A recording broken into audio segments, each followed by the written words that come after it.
few days ago, I discussed one new player on each Western Conference team to look forward to next season. If you haven't seen that video, make sure to check it out. But of course, in this video, we'll be looking at one player from every Eastern Conference team to look forward to next season.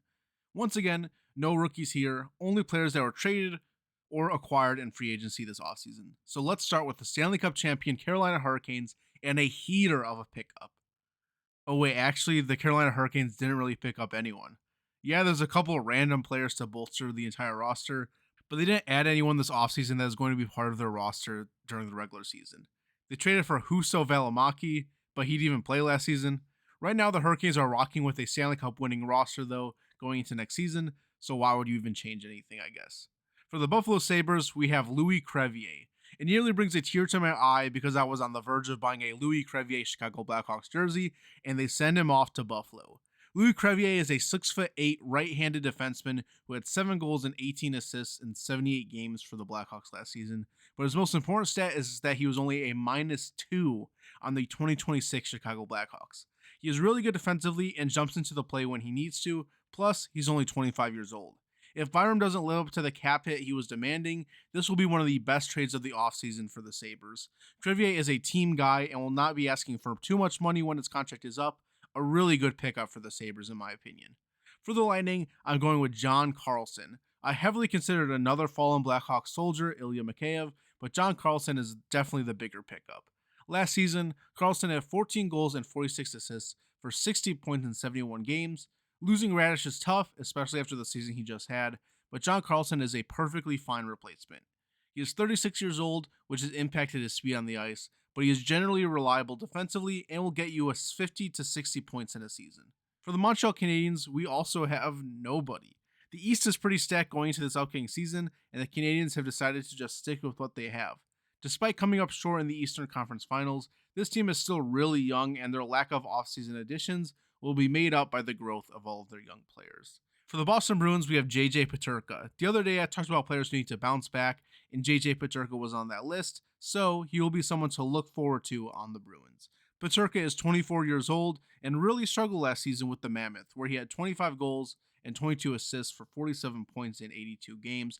Not a horrible season, but the year prior on the Sabres, he had 27 goals and 41 assists for 68 points in 77 games. So this past season, he played 5 more games, but had 21 less points. A really tough drop-off. And it's not like he was on the first in the Atlantic Sabres when he had that great season. They were bad. Maybe things just didn't work out on the Mammoth, or maybe that great season he had was just an anomaly. Either way, going into next season, it will be fun to see what he does. He's in a different situation with the Bruins, and maybe he'll just gel better with the talent on that team, or maybe he'll get even worse, who knows. No matter what, he definitely has the skill to be great, and he is someone to look forward to on the Bruins next season. For the Ottawa Senators, we have William Eklund. You lost Brady Tkachuk, but you get 23-year-old William Eklund to replace him on the left wing. Last season on the Sharks, Eklund had 15 goals and 38 assists for 53 points. He is obviously still a growing player, but he's looked good in his first few years in the league. He had the best goal of last season, and I think he'll be a really good fit on the Senators too. Losing Brady sucks, but Eklund brings a whole different type of game to the Senators that I think fans will be very happy with. If you're enjoying this video so far, please Scott Stevens smash the subscribe button so this channel can get off the floor and on the board. Thank you all so much for your support so far. Next, we have the Pittsburgh Penguins and Andrei Kuzmenko. Kuzmenko has had a pretty interesting career so far.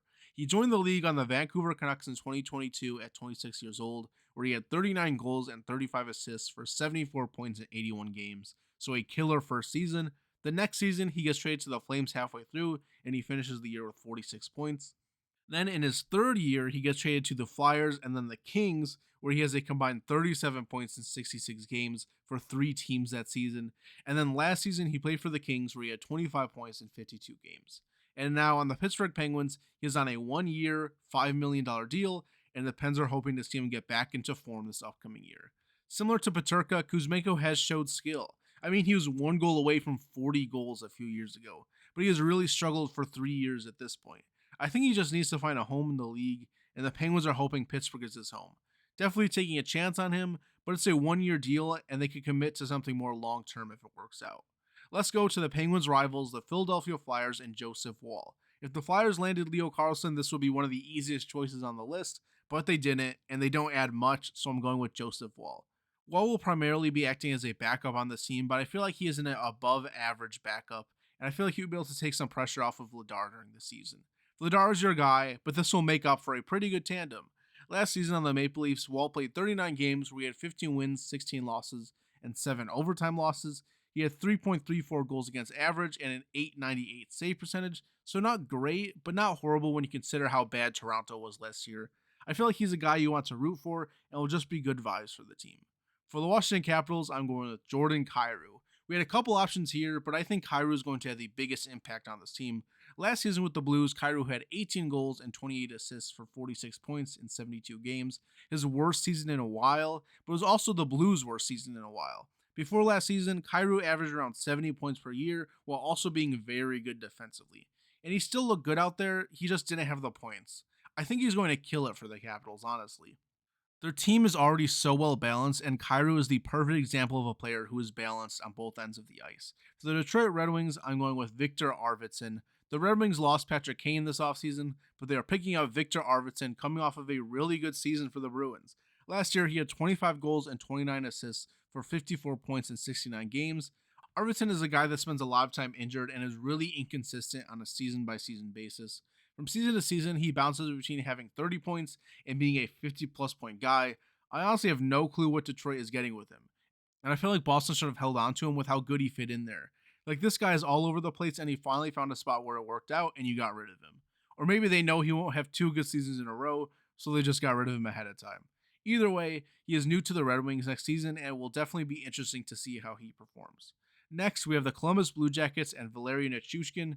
This is a really good pickup for Columbus. Last season, Nichushkin had 17 goals and 32 assists for 49 points in 72 games. He struggles with injuries, but he's a killer two-way player.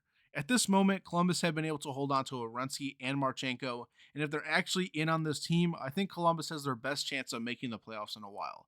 They have Garland for a full year, and now Nichushkin, along with Jet getting better too. I feel like they made good small moves to prepare this team to make a real playoff push this season, and adding Nichushkin is a big part of that. For the New York Islanders, we have Matthias Michelli, who had a fine year last season. The Islanders were not too far out from the playoffs last year, and I was hoping they did something big this offseason. But instead, they picked up Matthias Michelli. Last season with the Maple Leafs, Michelli had 14 goals and 25 assists for 39 points in 71 games. Not a bad season by any means, but not super exciting either. He had a 57-point season at 23 years old and is now 25, and hopefully can improve on those numbers a little bit on the Islanders. And he could find his line mates on Long Island for all I know, but I don't think it's enough for the Islanders to make that playoff push. Next, we have the New Jersey Devils and Anthony Mantha. Mantha is a sort of unicorn in the league. He's just a super interesting player to me. Not unicorn because he's like super good or anything. He's just weird. He had a very good year in Pittsburgh last season where he had 33 goals and 31 assists for 64 points in 81 games. Probably the best season of his entire career at 31 years old. So the Devils are getting someone with momentum, but Mantha can be very streaky and even passive at times. It's kind of hard to explain how he plays, but he has these really great bursts, but also sometimes can just be there and not contribute very much. Hopefully for the Devils, he decides to play well during the times where Jack is injured. For the Florida Panthers, this is obvious, Akira Schmid. I'm joking, of course, because the Florida Panthers traded for Brady Tkachuk this summer and didn't even have to trade away any of their big players. Last season on the Senators, Brady had 22 goals and 37 assists for 59 points in 60 games. He missed a lot of games last season and didn't help the Sens much when he did play, but I think things are going to be much different on the Panthers. He fits this team's identity to an absolute T. He is going to be able to go out there and be a bruiser. I think his points per game might even go down this season because he's going to be able to take a step back from the scoring role that he had on the Senators. With the talent on the Panthers, he won't be dependent on for scoring, and I think he can just go full rat this season, but we'll see. If you're a Panthers fan, this is super exciting, and you didn't even really lose anything to do it. The Toronto Maple Leafs, I'm going with Darren Radish. I mean, come on. A hometown boy coming off of a monster career season. It doesn't get much better than that. Last season, he had 22 goals and 48 assists for 70 points in 73 games. I mean, a near point per game defenseman. He was undrafted and is just a super hard worker, which I think will be very good for the Maple Leafs. I think that there's a stereotype that the Leafs are this soft team who gets everything handed to them, and Darren Radish is representative of the complete opposite of that. He just feels like a blue-collar player to me, and I think he can really help the identity of the Leafs along with their scoring. He's an electric player, and I think he is going to fit in very well on this new Maple Leafs team. And finally, we have the New York Rangers with Pavel Dorofeyev. Last season, the Rangers lost Artemi Panarin, so they pick up another scoring Russian to replace him. Last year, Dora 5 had 37 goals and 27 assists for 64 points in 82 games on the Golden Knights. Early on, it looked like Dora 5 could be a Rocket Richard Trophy guy, but he evened out by the end of the season and still had a great 37 goals. If you were a fan of Panarin, you're going to be a fan of this guy, but this guy doesn't have any controversy surrounding him. With how the cap is going up, you sign him at $11 million a year for 7 years, and if he keeps the current standard he's at, this deal will be perfectly fine in a year or two. And that was one player to look forward to on each Eastern Conference team. Thank you all so much for watching. Comment your thoughts below, like if you enjoyed, and subscribe for more.